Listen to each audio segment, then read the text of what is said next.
서로 축복하겠습니다. 믿음의 야성을 더욱 키웁시다. 주의 성수의 신앙으로 복을 누립시다. 할렐루야. 오늘 우리 교회가 이 세상에 세워진 지 만 7년이 되는 창립기념 주일입니다. 이 시간을 빌어 여기까지 우리 교회를 인도해 주신 우리 하나님께 모든 영광 돌려드립니다. 우리 박수로 영광 돌릴까요? 아울러 이 시간까지 꿋꿋하게 또한 최선을 다해 우리 주님의 몸된 교회의 동역자들이 되어준 모든 마지막 예랑 가족들에게도 감사의 마음을 전합니다. 앞으로도 주님의 몸된 우리 교회가 오늘 찬양대 찬양 가사처럼 교회다운 교회가 되어올 수 있도록, 그렇게 세워질 수 있도록 저와 여러분이 같은 믿음, 같은 비전, 또 같은 마음을 품게 되기를 주님의 이름으로 간절히 축원합니다. 우리 교회는 창립기념주를 맞이하면 꼭 함께 외우는 게 있습니다. 우리 교육부 친구들도 외우면 좋은데 주보 오른쪽 상단에 있는 사명선언문 자막으로도 나오니까 외우는 분은 외우고 아니면 함께 읽어보도록 해볼까요? 시작. 교회의 머리는 예수 그리스도이시다. 우리는 그의 몸인 예수의 사람들이 되어 민족과 열방을 구원하고 치유하는 축복의 마중물이 된다. 할렐루야. 반드시 기억하십시오. 오늘을 위해 다시금 우리 교회가 왜 이 세상에 세워지게 됐는지 알아야 합니다. 어찌어찌 하다 보니 마중물 예람교회가 시작된 게 아닙니다. 하나님께서 맡겨주신 분명한 사명이 있기 때문에 시작된 우리 교회인 줄 믿습니다. 이렇게 분명한 사명을 감당하기 위해 태동된 우리 교회가 이제 7번째 생일을 맞이한 오늘도 저는 믿음의 야성이라는 큰 주제하에 하나님의 말씀을 여러분에게 전하려고 합니다. 4번째 시간인데요. 오늘은 당신의 얼굴에도 믿음의 야성이 필요합니다 라는 제목으로 하나님의 말씀을 전하도록 하겠습니다. 어느새 한 달째 믿음의 야성이라는 주제로 여러분에게 주일 메시지를 전하고 있는데요. 오늘 저는 설교 제목에 언급한 대로 믿음의 야성이 단지 우리의 마음이나 이 생각 속에만 필요한 게 아니라 우리의 이 얼굴에도 필요한 것이다 하는 것을 심주어 전하려고 합니다. 제 자신이 평소에 이 사람의 얼굴에 대해 갖고 있는 분명한 철학이 하나 있습니다. 한번 따라서 해볼까요? 얼굴은 비교하라고 주신 것이 아니라 구별하라고 주신 것이다. 믿습니까? 네, 할렐루야. 복음이지요? 네, 그렇습니다. 이건 분명코 복음입니다. 그러니 꼭 믿기 바랍니다. 여기에 저와 여러분을 당신의 형상대로 창조하신 하나님의 뜻이 있습니다. 요즘은 이러한 하나님의 뜻을 무시하는 사람들이 자꾸만 늘어가는 시대입니다. 돈을 들여서라도 또 여기저기를 뜯어 고쳐서라도 자꾸만 다른 누군가와 이렇게 비슷해지려고 합니다. 오죽하면 요즘은 혈연, 지연, 학연뿐만 아니라 어느 성형외과에 손을 댔느냐, 그게 중요한 시대가 됐다 하는 말이 다 있을 정도입니다. 이것은 결코 바람직한 일 아닙니다. 이 시간을 통해 확실하게 알아두십시오. 비교는 결코 이 얼굴의 쓰임새가 아닙니다. 저와 여러분이 허락된 이 얼굴은 내가 이 세상에 존재하는 그 어떤 사람과도 비교할 필요가 없도록 그렇게 나를 상대방에게 알릴 수 있는 가장 중요한, 가장 독특한 구별의 도구라는 거 꼭 기억해 두기 바랍니다. 이것이 하나님의 뜻이에요. 그러니까 여러분이 이렇게 다르게 생긴 게 목사에게도 복이에요. 여러분이 다 똑같이 생기면 목회를 어떻게 하겠어요? 할 수가 없죠. 다르게 생겼으니까 알아보고 여러분 각자에게 필요한 목회적인 돌봄을 할 수 있는 거 아니겠습니까? 아울러 얼굴은 사람의 마음 상태 혹은 감정 상태를 그대로 드러내는 역할도 담당합니다. 표정만으로도 상대방의 상태를 알 수 있다는 말입니다. 특별히 우리 어린 친구들 나왔지만 얘네들은 진짜 액면가입니다. 딴에는 뭔가를 감추겠다고 이렇게 하면서 말을 하긴 하는데 그래 봤자예요. 이미 얼굴에 다 쓰고 있는데 다 들통난 것이죠. 이렇게 마음의 거울이라고 할 수 있는 사람의 얼굴에 부정적인 감정 상태를 드러나게 하는 몇몇 원인들이 있습니다. 대표적인 원인 한 3가지 정도 꼽아볼 수 있는데 첫 번째는 걱정입니다. 걱정이 뭔지 아시죠? 안심이 되지 않아서 속을 태우는 것, 그것을 걱정 그럽니다. 그 표정을 직접 한번 보여드리죠. 이런 표정 아니겠어요? 걱정스럽죠? 예. 아주 어린 친구인데 안심이 되질 않는 모양이에요. 엄마가 제대로 안 봐준 건지 아빠가 제대로 안 봐줬는지 모르겠지만 아무튼 안심이 되지 않으니까 저렇게 불편한 얼굴을 하고 있는데 왜 안심이 되지 않습니까? 마음속의 생각들이 여기저기 흩어져 있기 때문입니다. 생각에 초점이 없는 것이죠. 그렇기 때문에 안심이 안 되는 것이고, 안심이 안 되면 그때부터 누구나 걱정이 시작된다는 거예요. 두 번째는 근심입니다. 근심은 해결되지 않은 일 때문에 속을 태우거나 우울해하는 것을 가리킵니다. 걱정이란 말과 크게 다지진 않은데요. 이 친구도 보니까 머리를 자기 마음에 들게 깎을지 안 깎을지를 모르겠나 봐. 그래서 저렇게 근심하고 있는 표정으로 앉아 있는데요. 사람이 이렇게 마음을 끓이다 보면 근심이 시작되는 겁니다. 세 번째는 염려인데요. 염려는 앞 일에 대해 여러 가지로 마음을 써서 걱정하는 것을 가리킵니다. 아마도 뭐 이런 표정일 것 같아요. 마음이 하나로 모아지지 않고 천갈래 만갈래로 나뉘어 있는 것 말입니다. 더군다나 앞에 일, 그러니까 아직 일어나지도 않은 일까지 생각하는 겁니다. 생각의 범위가 현재를 넘어서서 저 미래까지 넓어져 버린 건데요. 그게 염려입니다. 이러한 걱정과 근심, 염려가 표현되어 있는 얼굴, 어떤 얼굴이겠습니까? 두말할 게 없습니다. 아마도 이마에 내천자 쓰고 있는 얼굴일 겁니다. 수심으로 가득 찬 얼굴일 겁니다. 우울한 얼굴일 겁니다. 고통으로 때로는 일그러진 얼굴일 겁니다. 이 모든 걸 총칭하는 표현이 있지요. 그것이 바로 우거지상입니다. 잔뜩 찌푸린 얼굴 모습이 마치 햇볕에 말린 저 우거지들을 닮았다 해서 생겨진 말이 우거지상이거든요. 그런 모습으로 우리가 살아갈 때가 있다는 거죠. 그렇습니다. 여기서 물어볼까요? 사람이 이런 얼굴로 사는 거 과연 나와는 상관없는 오로지 남의 일입니까? 10중 8구는 그렇지 않을 겁니다. 당장 지난 한 주간만 생각해봐도 우리 역시 주변 환경에 좌우되며 아파하거나 두려워할 때가 있었을 겁니다. 때로는 거대한 시련과 맞서 싸워보기도 하지만 역부족을 느낍니다. 지친 모습으로 길고 어두운 계곡을 혼자 뚫고 지나가야 할 때도 있잖아요. 어떤 환경들이 이미 우리의 통제 범위를 벗어나 있습니다. 그러다 보니 전화벨 소리, 노크 소리, 우편함에 와 있는 우편물 하나에도 우리는 소스라치게 놀랄 때가 있습니다. 특별히 지난 주간 태풍 때문에 그냥 온 나라가 얼마나 시끌벅적했습니까? 아이들은 막 학교 쉰다고 뭐 난리가 났잖아요. 다행히 싹 지나갔지만 아무튼 지나간 게 은혜. 또 지나가고 나니까 우리나라 기상청은 왜 그 모양이냐? 뭐 일본하고 이렇게 비교해 가면서 또 따지는 사람들 많은데 조용히 지나갔으면 감사할 일인 거지요. 제대로 지나가 보세요. 우리 모두가 지금 어려움을 겪고 있을지도 모를 일이잖아요. 아무튼 이런 일들, 그럴 때마다 우리가 하는 말이 있잖아요. 가슴이 철렁한다. 그러지 않습니까? 보십시오. 세상을 살아간다는 이렇게 만만하지 않습니다. 대부분의 사람들이 숨 쉬는 것을 당연한 현상으로 여기듯 걱정하는 것 또한 당연하게 받아들이고 있습니다. 이것이 세상이 말하는 인생입니다. 또한 그 누구도 이러한 삶의 운명을 거역할 수 없다고 말합니다. 그러니 이런 생각을 가진 사람들의 얼굴 표정이 우거지상이 되는 거 피할 수 없고요. 죽지 못해 사는 표정이 될 수밖에 없습니다. 이것이 지금 우리가 살고 있는 세상에 피할 수 없는 현실인데요. 이 시간에는 오늘로 7주년, 창립 7주년을 맞이한 우리 교회를 섬기고 있는 저와 여러분이 그러한 현실을 거스를 수 있는 이 해답을 하나님의 말씀 속에서 찾아보려고 합니다.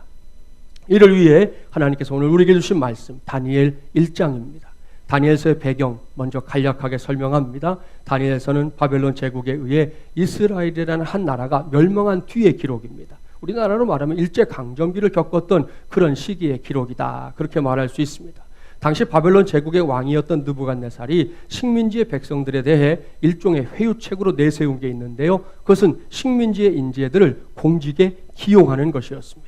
이러한 정책에 따라 바벨론 왕실은 엄선된 과정을 통해 선택된 소년 인재들을 3년 동안 훈련하고 교육해서 향후 제국의 일꾼들로 삼았던 건데요. 이때 선택된 사람들 중에 일부가 오늘 주신 말씀에 등장하는 다니엘과 그의 세 친구 하나냐, 미사엘, 아사랴였습니다. 그런데 훈련 첫날부터 다니엘에게 커다란 고민거리가 생겼어요. 본문 8절 말씀 우리 함께 봉독해 볼까요? 8절입니다. 다니엘은 뜻을 정하여 왕의 진미와 그의 마시는 포도주로 자기를 더럽히지 아니하리라 하고 자기를 더럽히지 않게 하기를 환관장에게 구하니. 이 말씀은 설명이 필요합니다. 5절 말씀에 따르면 당시 바벨론의 왕궁에서는 인재들을 양성하는 과정에서 왕이 이렇게 지정하는 음식을 먹어야만 했습니다. 주로 고기로 이루어진 왕의 진미는 왕에게 충성하겠습니다 하는 일종의 표현이었고요. 외모적으로도 왜소하지 않고 보다 건강한 일꾼들이 되게 하는 방법이었습니다. 그런데 8절을 보니 다니엘이 이러한 왕의 요구를 단호하게 거절하고 있습니다. 이유가 뭘까요? 성경학자들은 당시 왕의 음식들이 하나님의 말씀에 어긋나는 것들이었다 이렇게 해석합니다. 피를 뿌려 잡은 고기거나 부정한 동물의 고기 또는 이 우상에게 바쳐졌던 음식이었다는 거지요. 구약 성경을 보면 이런 것들은 하나님께서 이스라엘 백성들에게 멀리하도록 먹지 말라 명령하신 것들이었는데요. 이것이 다니엘이 왕의 진미를 거절한 이유였습니다. 따라서 8절 말씀을 잘 이해해야 합니다. 이 말씀은 다니엘이 편식을 했다는 증거가 아닙니다. 다니엘이 결벽증 환자였던 것도 아닙니다. 다니엘이 왕의 진미를 거절한 이유는 오직 한 가지, 하나님의 말씀을 그 말씀대로 지키고자 하는 믿음의 야성 때문이었습니다. 그 믿음의 야성 때문에 설사 바벨론 왕실에서 일할 수 있는 소중한 기회, 어찌 보면 한 번 잃어버리면 더 이상 찾을 수 없는 그 기회를 잃어버린다 할지라도 다니엘은 그 믿음을 선택했던 겁니다.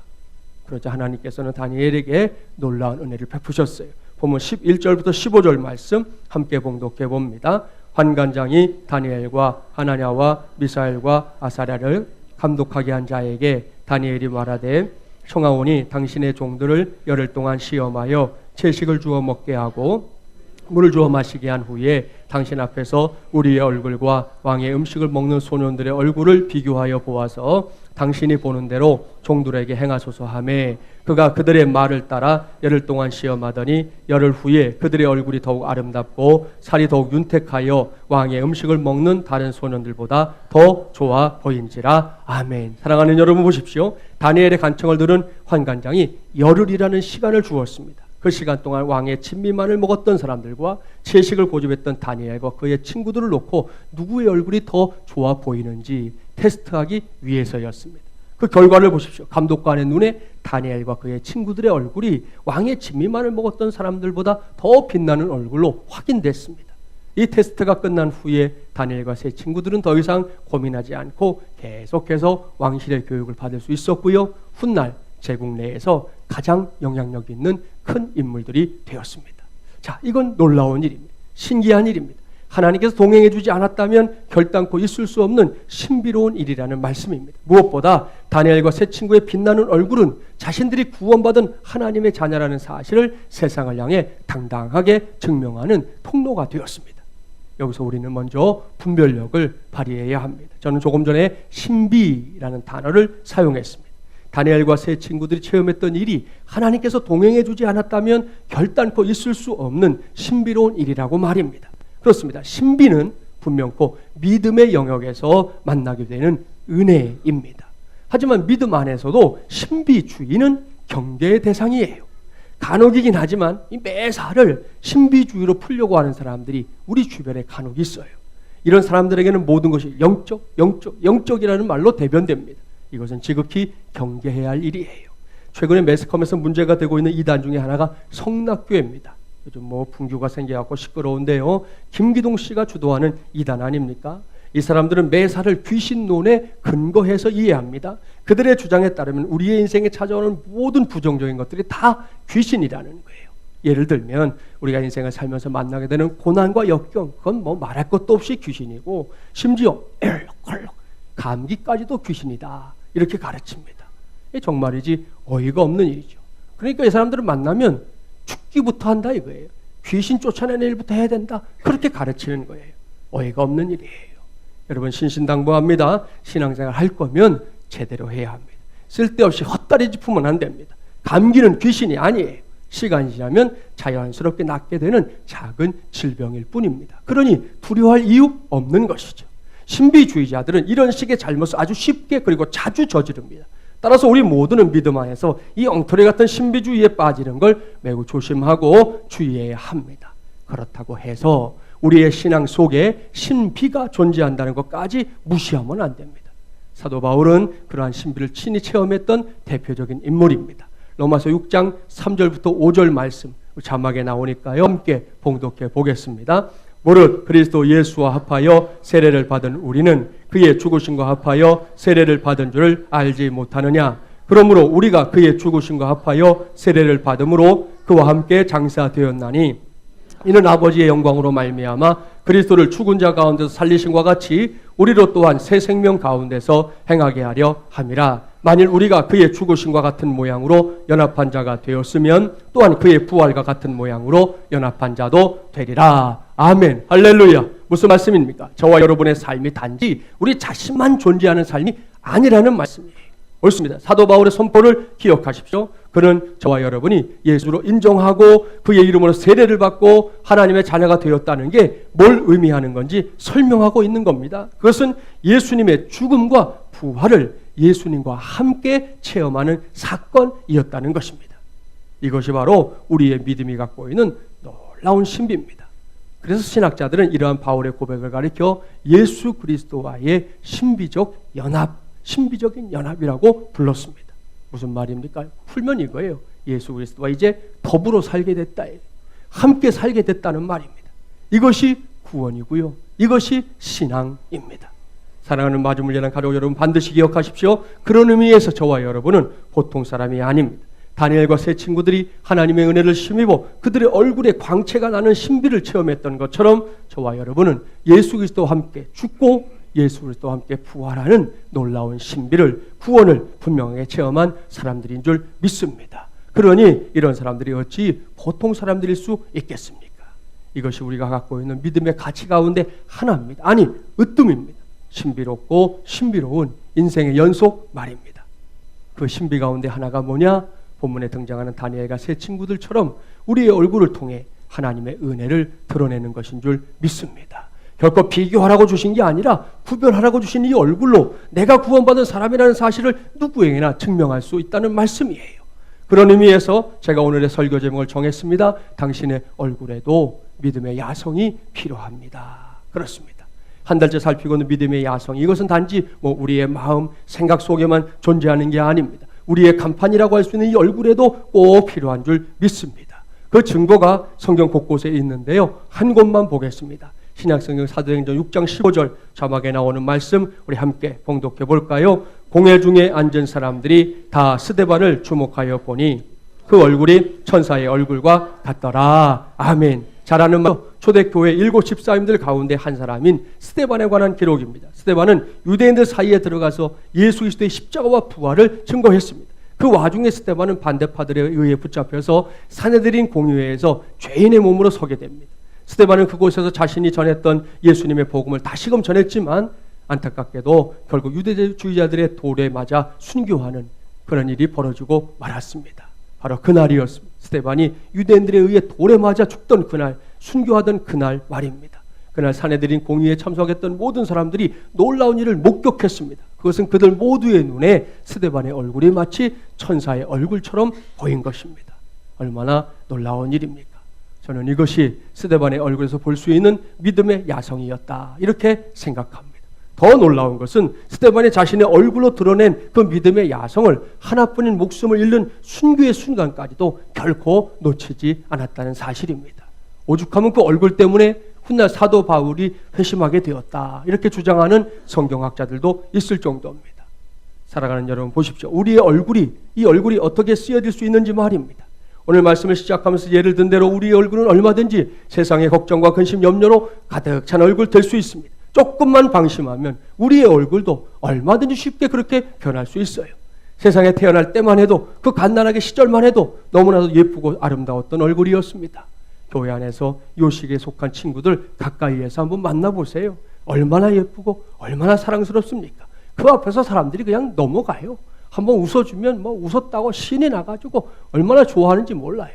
또 조금 큰 우리 아까 꼬예교회 친구들, 그 정도만 돼도 그 얼굴들이 얼마나 사랑스럽고 예쁩니까? 지금은 그 정도가 아니겠지만 여기에서 있는 김진철 목사도 그런 때가 있었어요. 그러니까 너무 띄엄띄엄 보지 마세요. 여러분도 마찬가지입니다. 그런데 세파에 시달리며 살다 보니 자신도 알게 혹은 모르게 걱정과 근심, 염려는 물론이고 갖은 짜증, 우라병으로 가득 차버린 그런 얼굴이 되어버릴 때가 왕왕 있다는 거지요. 그러니 이를 어찌해야 되겠습니까? 여기서 저와 여러분이 제일 먼저 해야 할 일은 당장 오늘 이 시간부터 그놈의 우거지상하고는 아예 작별해야 한다는 겁니다. 일본 사람들 별로 좋아하지도 않으면서 우거지상은 왜 이렇게 좋아해요? 안 좋아해도 되잖아요. 그렇습니다. 이제는 더 이상 무표정한 얼굴, 지나치게 근엄한 얼굴, 누군가를 비웃는 듯한 얼굴, 감히 누군가는 범접할 수 없는 그런 얼굴로 살지 마십시오. 물론 살다 보면 근심과 걱정이 물밀듯 밀려올 때가 있죠. 달갑진 않지만 이건 현실입니다. 그런데 그거 아십니까? 그 모든 것들이 가진 인상을 다 쓴다고 해서 해결되지 않는다는 것 말입니다. 이건 역시 현실이에요. 그렇습니다. 우리가 시무룩하게 앉아있다고 해서 그것들이 우리를 피해가지 않아요. 우리가 우거지상을 하고 있다고 해서 그것들이 우리를 측은하게 여겨주지 않아요. 따라서 우리는 보다 적극적인 선택을 해야 합니다. 그것은 내 얼굴을 하나님의 은혜를 드러내는 신비한 거울로 바꾸는 선택. 그러니까 자신의 얼굴에 믿음의 야성미를 더하는 것을 선택하자는 말씀입니다. 그러려면 나부터 하나님 때문에 행복해야 합니다. 나부터 마음을 넓혀야 합니다. 나부터 기쁨의 열매를 맺어야 합니다. 이를 위해 간절하게 기도도 해야 합니다. 이를 명심하고 오늘 이후에는 이런 일들을 꼭 해낼 수 있는 저와 여러분이 되기를 주님의 이름으로 축복합니다. 거기에 하나님께서 부어주시는 놀라운 은혜가 임할 줄 믿습니다. 거기에 믿음의 야성을 드러내는 얼굴의 은혜, 우리 모두의 몫으로 주어지게 될 줄 믿습니다. 그런 의미에서 당장 이 시간에 우리 모두를 지긋지긋하게 따라다니는 그 우거지상에게 확실하게 작별을 고하겠습니다. 아까 자기가 축복했던 짝꿍 있지요? 그 짝꿍에게 축복해 주시면 되겠어요. 당장 우거지상과 헤어집시다. 진짜로 하셔야 돼. 진짜로. 예, 진짜로 마음을 담아 다시 합니다. 당장 우거지상과 헤어집시다. 한 번 더 축복합니다. 해맑은 당신의 얼굴, 그것이 믿음의 야성입니다. 할렐루야. 잘했습니다. 지금 그 표정, 이게 표정이 바뀌는 게 문제야. 1부, 2부 때도 잘해요. 시간에 갈 때는 다시 그놈에 그런 의미가 없어요. 지금의 그 표정 잃어버리지 마십시오. 놓치지 마십시오. 그 표정이 단지 연출이 아닌 진짜 표정이 되게 하십시오. 예수님을 믿고 사는 삶이란 그런 거예요. 여기서 제가 오늘 강조하려고 하는 게 뭔지 단지 이론이 아닌 실제 상황을 한 가지 직접 보여드리고 말씀을 좀 더 나누겠습니다. 함께 보겠습니다. 어떻게 졌어요, 성격 요즘에? 생각보다 컸어? 왜? 성년이지 뭐. 잠깐만. 예?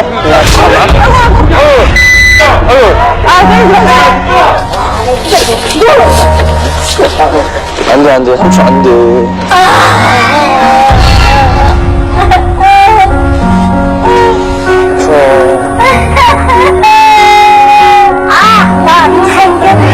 안 돼. 잘하려고. 좀 살아야 돼요.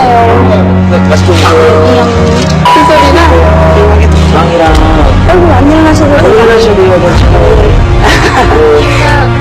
감사합니다. 힘내세요. 그러니까 저희가 다음 주에 맞는 걸로 갖다 다음 주에 저희가 챙겨드릴게요. 이거는 저희가 안 돼. 풀어줘. 가지고 갖다 드릴게. 다시.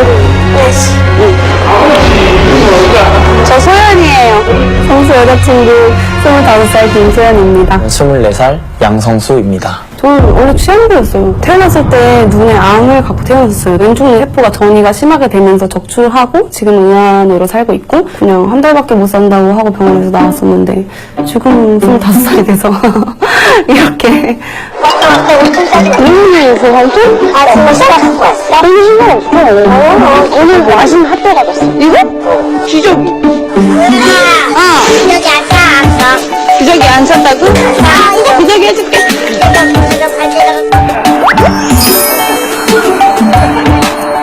저희가 사진도 8개를 되는 날에 의미 있는 날로 보냈으면 좋겠다. 그래가지고 칫솔치약 세트랑 과자랑 이런 거 싸가지고 15년도 1월달에 둘이 처음으로 서울에 가게 되었습니다.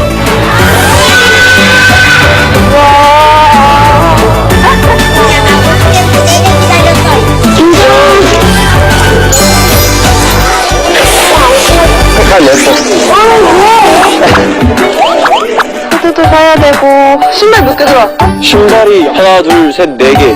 등산복도 털어야겠다. 그래서 좋은 거 해드리지 못하고 시장에서 이렇게 사다 드리는 것이 저희들 마음이 조금 아프죠. 저희가 아직 학생이어서 서로 열심히 알바해가지고 또 좋은 분들 통해서 후원을 해줘서 재정 담당하고 있고 한 번도 힘든 적이 없었던 것 같아요.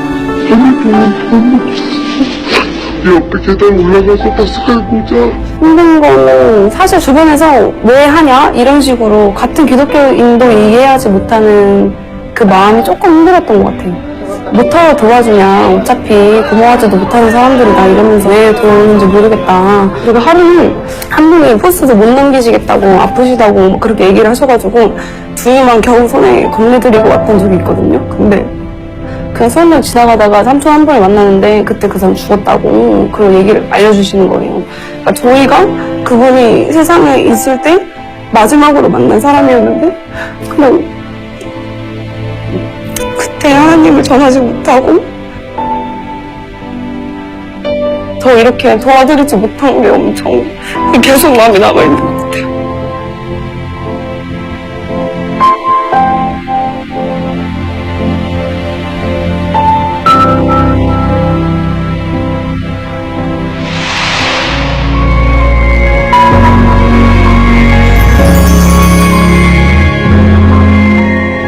이거 뭐예요? 발렌타인데이네. 대박. 내가 배고파 죽는 줄 알았다고. 졸업 선물이다. 네, 저 이번에 졸업했거든요.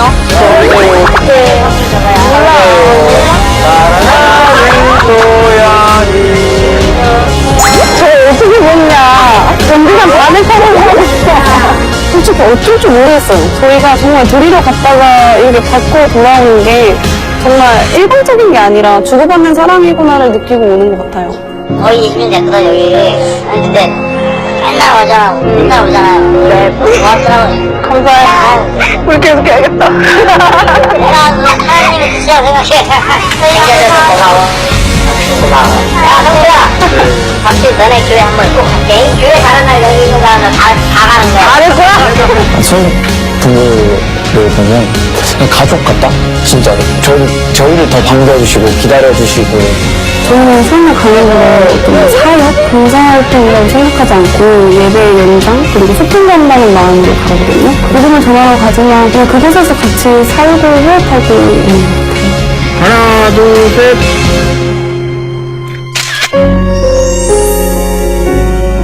엄마, 언니. 안녕. 안녕. 안녕. 언니, 다음 주에 봐.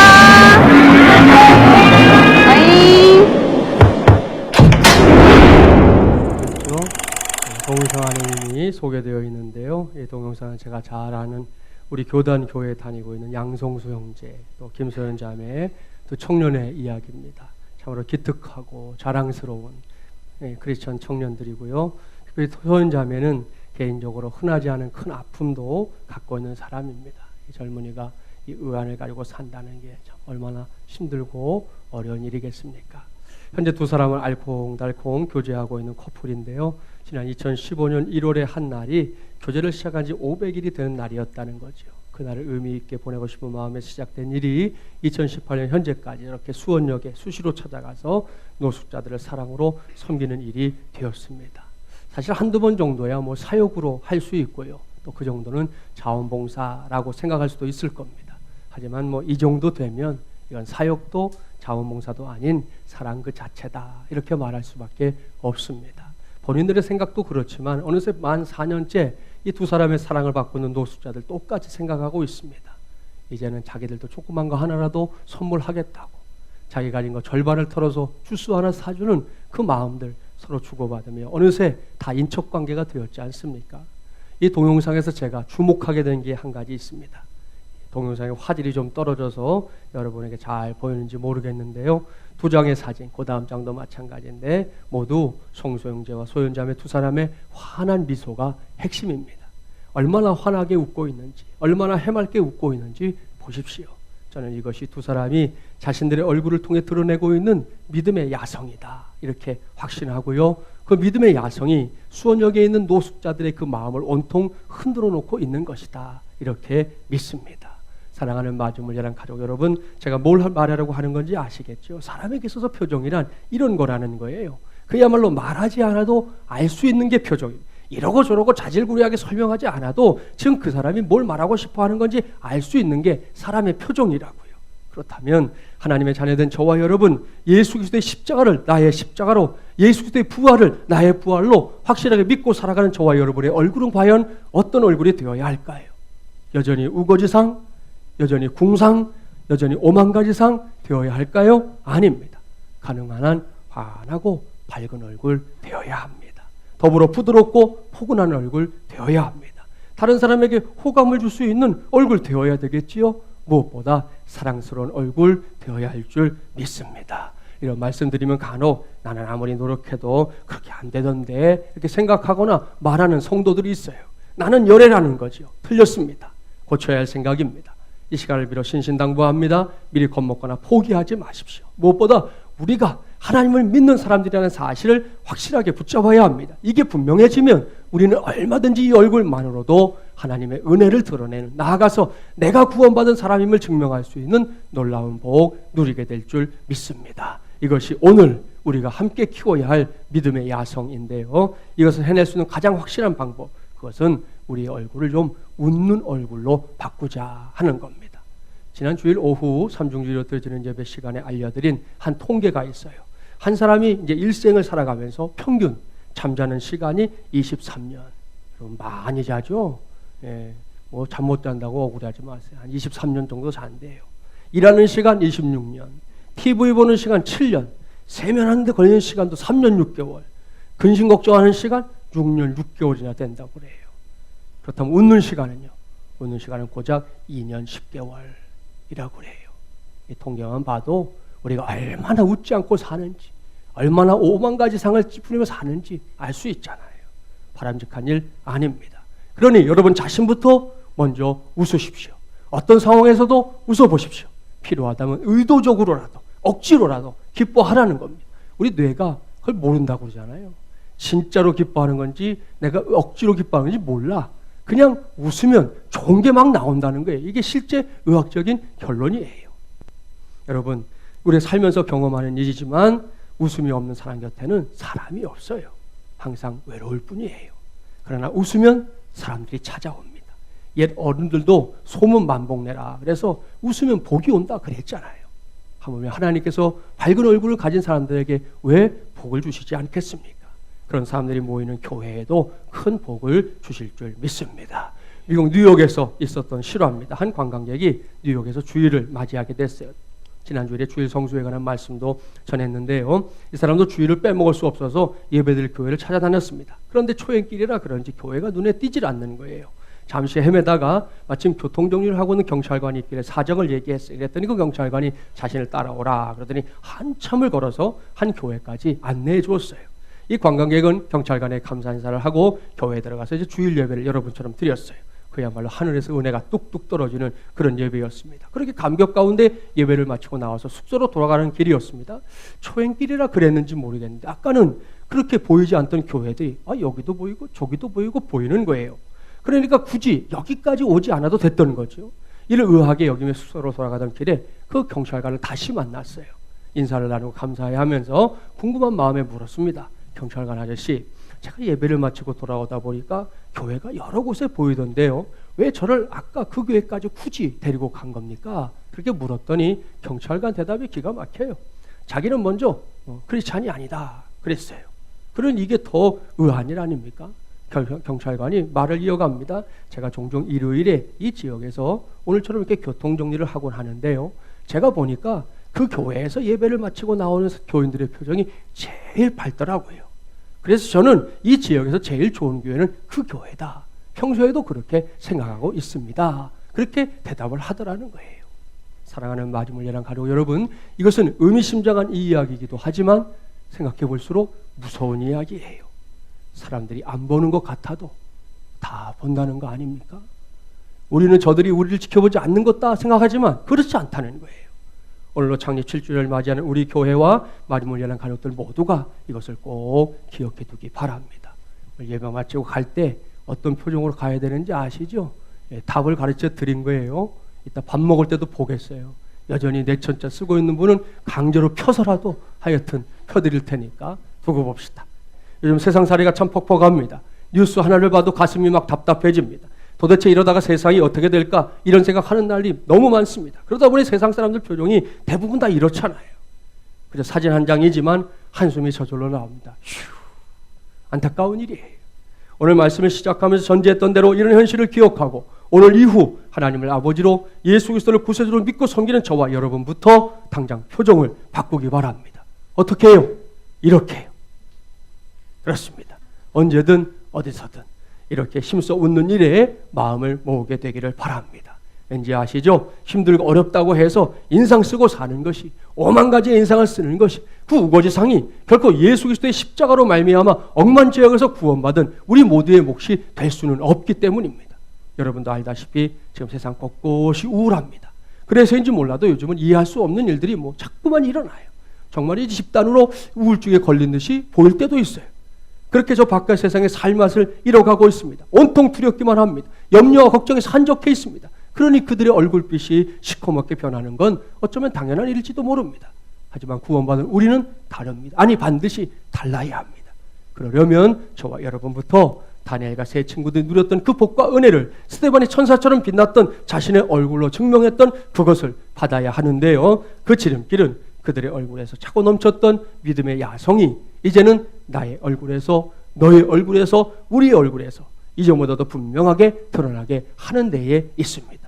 창립 7주년을 맞이한 우리 교회가 또한 저와 여러분이 그 믿음의 야성을 이전보다 더 크게, 더 강하게 키우게 되기를 바랍니다. 그래서 이 지역은 물론이고 이 민족과 열방 가운데서 하나님의 살아계심과 예수 그리스도의 구원의 은총을 흔들림 없이 증거하기를 주님의 이름으로 간절히 축원합니다.